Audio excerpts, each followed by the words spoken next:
Assalamualaikum warahmatullahi wabarakatuh. Perkenalkan, saya Mimi Street Ainun Putri Ardiansyah, mahasiswi dari program studi S1 Manajemen Universitas Muhammadiyah Buton. Pada video kali ini saya akan membahas tentang salah satu tokoh pembaru Islam di Indonesia, yakni Kiai Haji Ahmad Dahlan, serta perjuangan dan kontribusinya dalam memajukan Islam dan pendidikan pada saat itu di Indonesia. Haji Ahmad Dahlan lahir dengan nama kecil Muhammad Darwis pada 1 Agustus 1868. Ayahnya adalah Kiai Haji Abu Bakar yang merupakan ulama serta imam besar di Masjid Kesultanan Yogyakarta. Ia merupakan anak keempat dari 7 bersaudara. Berdasarkan silsilah keluarga, ia merupakan keturunan ke-12 dari Maulana Malik Ibrahim Sunan Gresik atau penyebar agama Islam di tanah Jawa pada saat itu. Muhammad Darwis telah dididik di dalam lingkungan ulama sehingga sangat akrab akan pengetahuan agama dan bahasa Arab.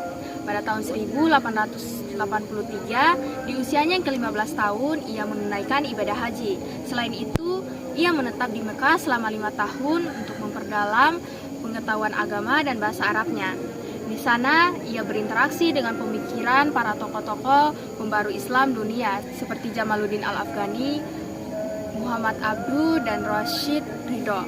Pemikiran mereka membentuk cara pandangnya akan Islam yang maju dan mendorongnya untuk memperbarui keislaman yang pada saat itu sangat tertinggal. Lalu pada tahun 1902 sampai 1904, ia kembali menunaikan ibadah hajinya yang kedua kali, dan ia makin memperdalam ilmu agamanya di sana bersama kepada guru-guru besar di Mekah. Kehidupan pribadinya, ia menikah dengan Siti Walidah Nyai Dahlan yang merupakan sepupunya sendiri dan merupakan anak dari Kiai Penghulu Haji Fadil. Dari pernikahan ini mereka dikaruniai 6 orang anak. Selain itu, Kiai Haji Ahmad Dahlan juga sempat menikah dengan Nyai Abdullah, Nyai Rum, dan Nyai Aisyah yang dilakukan dalam rangka syiar agama dan dakwah. Pemikiran Islam modern membuat Kiai Haji Ahmad Dahlan merasa prihatin akan kondisi umat Islam Indonesia yang pada saat itu berada di bawah penjajahan dan ketertinggalan. Hal inilah yang membuat ia memiliki gagasan untuk mendorong kemajuan umat Islam.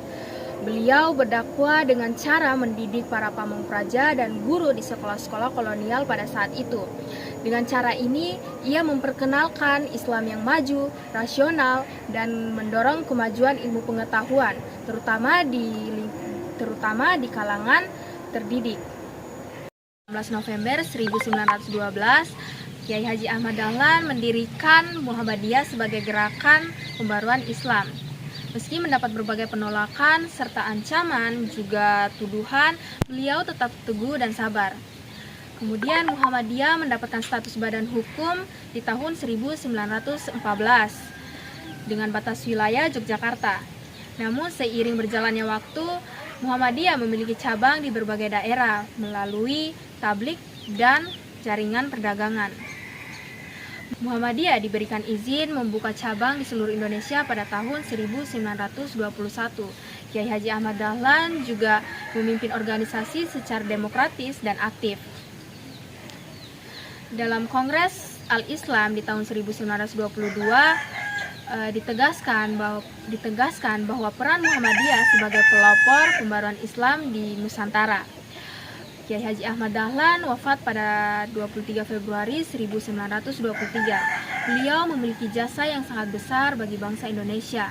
Muhammadiyah yang ia dirikan juga memiliki pengaruh besar terhadap perjuangan bangsa Indonesia di kemerdekaan, melalui perjuangan kemerdekaan di berbagai bidang seperti pendidikan, kesehatan, hingga kesejahteraan sosial.